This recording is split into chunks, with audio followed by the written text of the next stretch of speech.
आपट्याची पानं. अरे पण का वाटायची ते माहितीये का?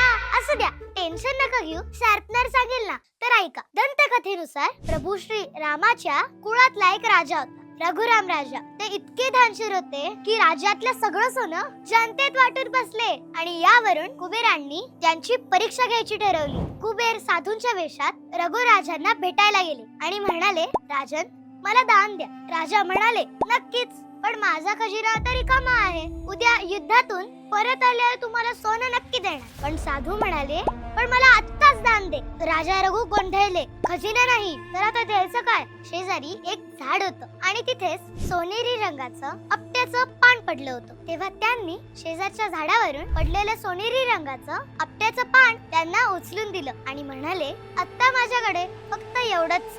कुबेर हसले आणि त्यांच्या खऱ्या रूपात येऊन ते म्हणाले, राजा आपल्याकडे काही नसताना रिकाम्या हाताने न पाठवणारा दानशूर आधी कधीच बघितला नव्हता. तुझ्या या दानशूरपणाला लोक पिढ्यानपिढ्या लक्षात ठेवतील आणि या चपट्याच्या पानाला सोन्या एवढं महत्व देतील. तुझं हे दान देणं 100 पटीने तुझ्याकडे समृद्धीच्या रूपात परत येईल. आणि असं म्हणतात, आजच्या दिवशी जे कोणी दान करेल, अगदी आपट्याच्या पानाचं सुद्धा, त्याच्या घराची लक्ष्मी कधीच माघारी जात नाही आणि 100 पटीने वाढेल. ही दंतकथा असली तरी कसली भारी आहे ना. तर मंडळी, आपल्या शार्पनर कडूनही तुम्हाला एक छोटस आपट्याचं पान सोनं घ्या आणि सोन्यासारखं राहा. Happy Dussehra sharpener.